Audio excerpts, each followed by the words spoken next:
রান্না করছো ময়না? আজকে গরুর গোশত রান্না হবে।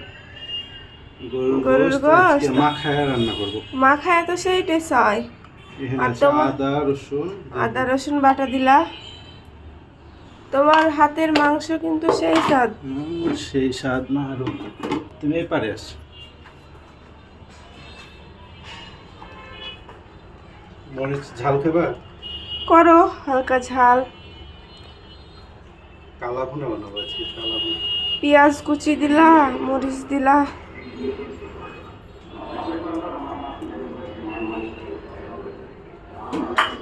রসুন দিব। গোটা রসুন দাও, সেই টেস্ট লাগে।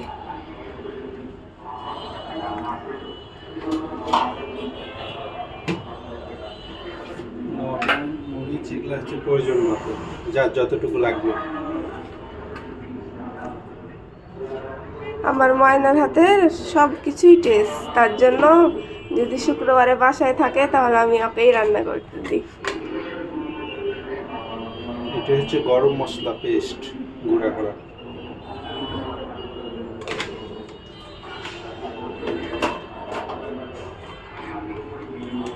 কালা ভুনা করবো তো, তার জন্য হচ্ছে এই ধনে গুঁড়োটা একটু বেশি লাগবে।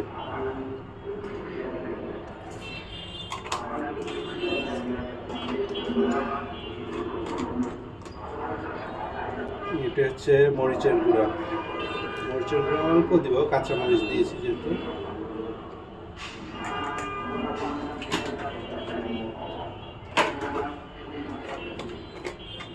এবার হলুদ এটা হলুদের গুঁড়া পরিমাণ মতো।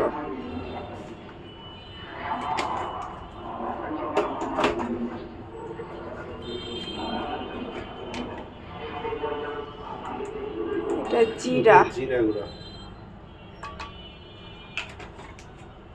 সব কিছু দেওয়া শেষ।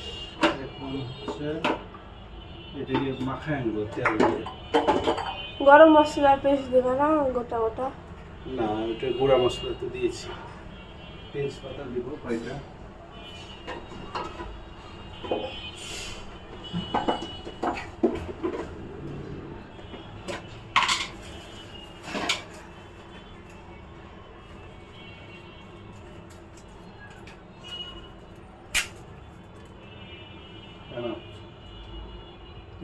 তেল দিব, তেল দিয়ে মাখাই নেব।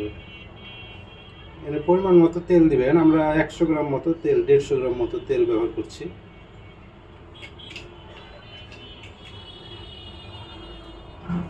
গোশত থেকে চর্বি আছে তো আমাদের গোশতে, ওটা থেকে তেল বের হবে। এটা মাখায় এখন চাপাই দিব। আচ্ছা রাখো। দেখেন গাইস, আপনারা হয়ে গেছে আমাদের কালা ভুনা রেসিপি। দেখেন তো গাইস আপনারা কেমন হয়েছে কালারটা। তুমি দেশি ভাষায় কথা বলো, এমন ভাবে কথা বলছো মানে শুদ্ধ ভাষায় কথা বলতে যে কথার 12টা বাজায় দিচ্ছে। দেখেন আর হে রান্নাটা কেমন হয়েছে। দেখো আর একটু জুম করে দেখো। এটা আরো কষবো, আরো কষলে হচ্ছে আরো জাল দিলে তখন আরো ইয়ে অরিজিনাল ভাবে হয়ে যাবে। আপনারা সাথেই থাকুন, দেখাবো না। বাইরে বৃষ্টি হচ্ছে, বাইরে ঝুম বৃষ্টি হচ্ছে, তাই আমরা খিচুড়ি রান্না করবো সাথে এখন।